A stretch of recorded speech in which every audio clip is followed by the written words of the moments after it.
So this video was originally going to be a how-to.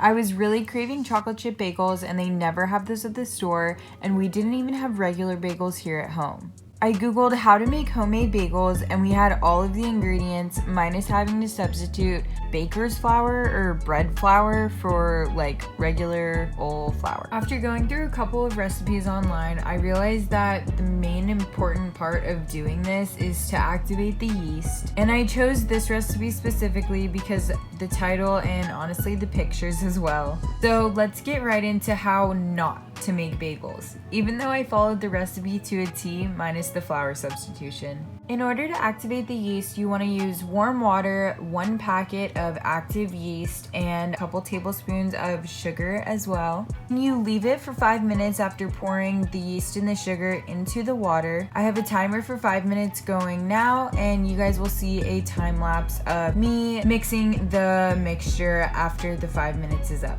The next step is to get your 3.5 cups of flour as well as your salt, and then mix the two in a large bowl. After mixing, you will make a cute little divot in the center so that we can pour that mixture we just worked with the sugar and yeast into the center of the flour. Next, we just add the rest of the water from the ingredient list and we mix it all together. Seems pretty simple, right? I am not exactly sure what step I messed up at or what went wrong when I was doing this recipe. It totally could have been the flour, but it also totally could have been the fact that I was touching the dough too much, because it did give a warning about that. However, the next step is to knead the dough until all of the ingredients kind of form together and it creates this super specific texture that apparently I did not get correct. Afterwards, we get another large bowl and a little bit of oil. I specifically use sunflower oil, and you just pour it in the bowl and use a brush to lightly oil the entire bowl around so that we can put the dough in there to sit.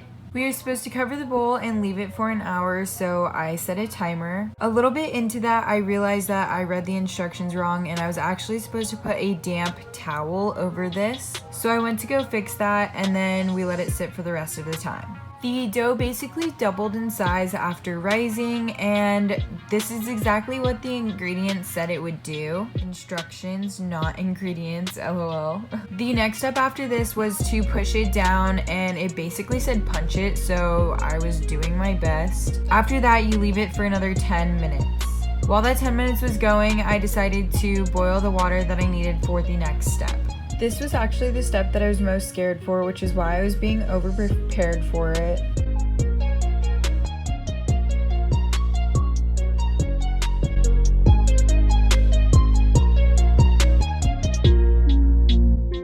After that 10 minutes was up and the dough was done rising again, you are basically supposed to put it on a tray and cut it into 10 individual and like-sized pieces.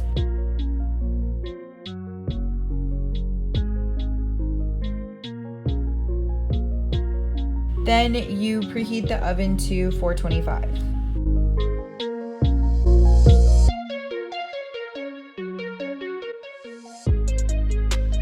The part that I was most nervous about but seemed pretty essential because it was in every single recipe that I looked at happens to be putting the dough into the boiling water until it lifts to the top, which only takes a few seconds, and then you flip it.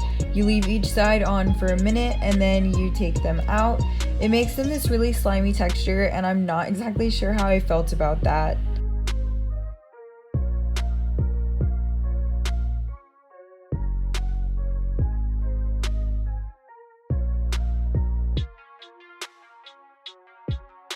I pulled Robbie into the kitchen to help me with this step and basically find some kind of strategy that worked best in order to do this, and it was honestly really difficult. I really wish this wasn't part of making bagels.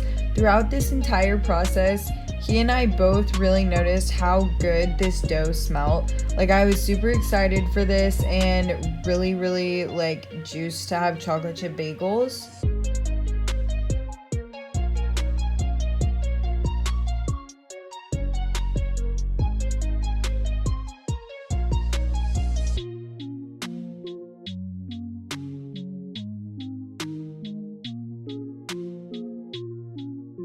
However, this recipe did include everything as toppings, so this is why this next step goes the way it does. I have both chocolate chips and everything but the bagel seasoning.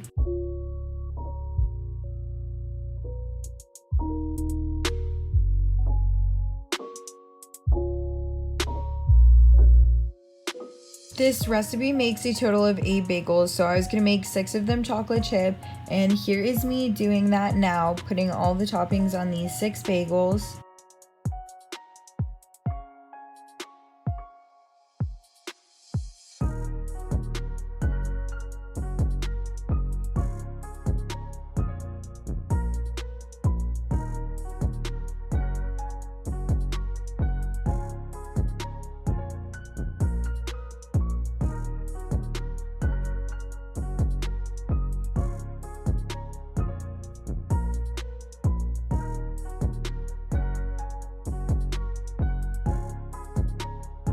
Afterwards, I throw them in the oven first for a total of 20 minutes, and I put them on the top rack.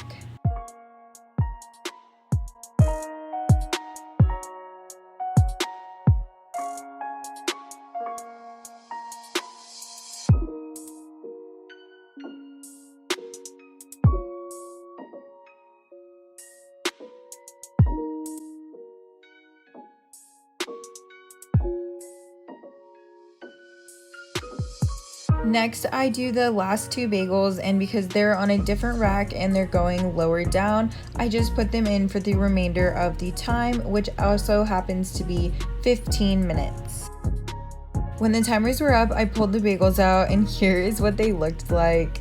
Because I spent a couple hours making these and I was so excited for a chocolate chip bagel, I ended up putting cream cheese on one and eating it.